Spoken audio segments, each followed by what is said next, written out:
Okay. What was that?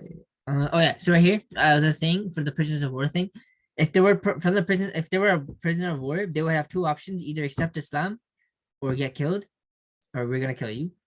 And for normal people, for just like, civilians or anything, they had two options. The three options actually. After they were after they were like captured or the conquered. Sorry, the city was conquered. They had three options. You either accept Islam and you can live freely, or you pay land tax, meaning you pay money to us every year to live there. And the third option is just leave, like, or you get kicked out of the country, or you're not allowed to stay here. Sorry, they have to leave the city. So there are three options. Okay, but if it was a prisoner of war, they either get killed because obviously the prisoner of war. They're either a prisoner of war. They either get killed or accept Islam. Two options. The method adopted to preach Islam was demonstrated by actual practice. For this purpose, he ordered Muslims to establish their own quarters and present the practical shape of Islam before the population.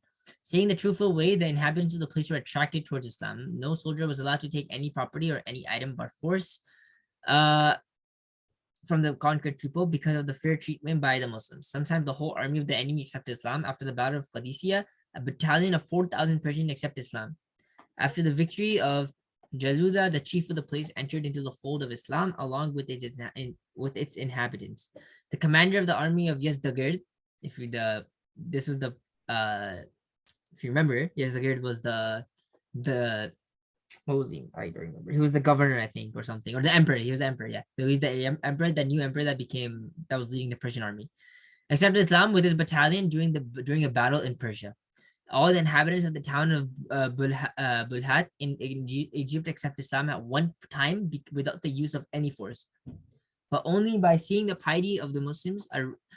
A rich merchant and the chief of a palace in Egypt named Sheta accept Islam with all the inhabitants of the place only after hearing about the character and piety of the Muslims at the time when Muslims had not even reached the place. These are the only few examples that express the accusation that Islam was spread by the sword. Rather, they show that Islam spread because of the character of the Muslims. Okay, so there's so many examples here that show that even without force, even if without the life on the line, there's no harm to them, right? Like the Muslims haven't even reached their city yet, and the whole place accepted Islam. The whole city accepted Islam. The whole city accepted Islam without even they accepted Islam without even like a single battle, anything. Okay. Sayyidina Umar was very strict in ensuring that no Muslim forced any non-Muslim to accept Islam. Through his advice, letters, and addresses, he made it clear to all Muslims that they had to adhere to the ways and the of Islam, which was the only method to preach Islam. Okay, so this was all just battle stuff and people accepting Islam. It's basically just showing here that they never forced anyone to accept Islam. Okay, they never forced anyone. They would either accept Islam by themselves, or they would accept Islam when given a choice. When given a choice that we either accept Islam or you fight us. Or if they go to a civilian, they say you either accept Islam or you pay land tax or you leave the city. Okay, the period of Sayyidina Umar was the golden age of Islamic history. Though thus we see that the period of Sayyidina Umar was the golden age of Islamic history. When Islam was practiced in its true form, Sayyidina Umar initiated 41 good practices during this period, which are based upon the Noble Quran and the Sunnah of Islam. These are known as Awliyat and Umar. The details can be found in the book of Islamic history. Okay, we don't need to know this. Was the founder of Islamic democracy based upon the Noble Quran and the Sunnah of Nabi Sallam. The words of Rasulullah are very true. If there were to be a prophet after me, he would have been Umar ibn Khattab. That's how highly the Prophet Sallam thought of Umar. That if there was a prophet, it would be Umar. Among the nations before your time, there have been inspired people who are not prophets, and if there is one among my people, he is Umar. Okay, so there's lots of times in lots of time in history where there was people that were so pious, so everything that they could technically be called as technically be like a prophet. That's how they would be. And he said, and during my time, Umar is one of them. Okay.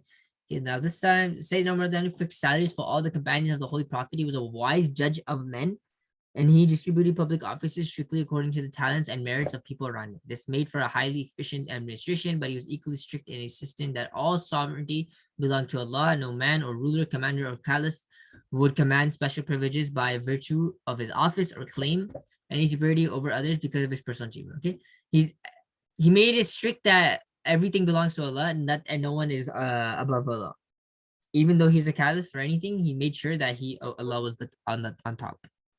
In spending public funds on himself and his family, Sayyidina Umar was guided by the same principles as Sayyidina Abu Bakr. As Abu Bakr took minimum amount of money to just support his family, Umar did the same. He believed, as Abu Bakr did before him, that to understand and sympathize with his people, the ruler should live as the people live, not isolate himself from the problems and difficulties. Okay, not like living a huge palace by themselves while everyone else is like starving on the streets. Once the daughter of Sayyidina Umar suggested to him that because of the prosperity the new state had come to enjoy, he should seek the permission of the Muslims to have a greater share in the public funds. This suggestion angered Sayyidina Umar. He told her that his wife and children had a claim on his property, but not his honesty. Okay. Sayyidina Umar had paid particular attention to the administration of justice. The broad principles he sought to enforce are well brought out in letters he wrote to one of his governors. It said, oh my God, that's long. Okay, let's read it anyways. Praise to be Allah. Now then, justice and important obligation, treat the people equally. This is basically what he's saying to the new governor. Like when a new governor says, he's like, this is what you should do. Treat the people equally in their presence, in company, and in the decisions, so that the weak despair not of justice. Okay, this is hard words. I'm not gonna read this. Basically, that's just what he's saying, that treat them all justly and stuff.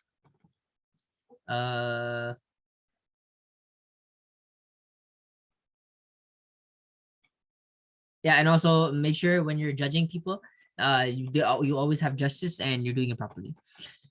Okay. In administrating justice, Sayyidina Umar was severely even-handed. He was severe with the proud and the headstrong, but for the poor and helpless, he had great passion and sympathy. He was strict in going through the revenues collected by his officials and spared no efforts to ensure that none was subjected to oppression or illegal taxation. It is recorded that a governor of Iraq was very capable and inclined to be harsh and haughty towards the people. When the people of Iraq complained over his excesses, Sayyidina Umar dismissed him. When the dismissed governor appealed against his dismissal, Sayyidina Umar said, I do not want the people to bear the burden of excessive capability.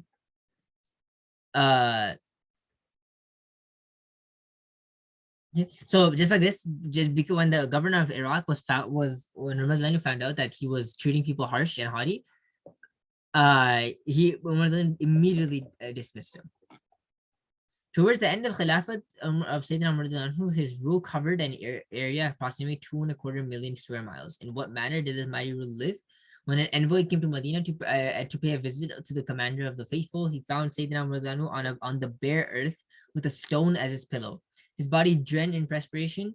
During the rule of Sayyidina Umar, the Muslim state became an institutional administrative organization and fully developed government came into being. Okay, basically, when Umar was prophet, like basically all this is saying, this whole chapter is just saying how when Umar became the Khalifa, he made it like an actual nation. He developed an actual nation, like police force, rulers, like governors all over everything he ruled, proper population count, all those things, more proper agriculture and all this. He developed an actual nation. That's why at that time I think this is why this is the golden age of Islam. A public treasury was established and an independent department for public revenues was set up. Regular salaries were fixed for the soldiers. Vast land surveys were conducted to fix a tax on land which fell under the land of taxation. A population census was held. Okay, one second.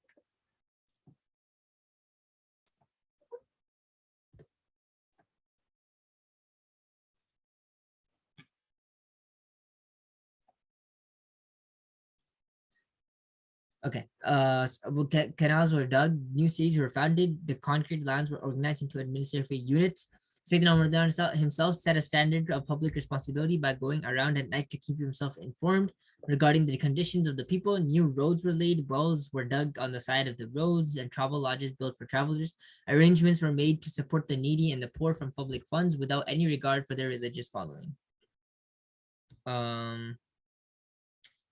Wait, what's going on? Okay. And that's just it. So this is basically just a summary of what happened. The population census was held, canals were dug, conquered lands, uh, new agriculture, and more money was given to the poor who couldn't afford and stuff. Okay, so this is how Umar who lived. Now, let me open. Let me check what time this.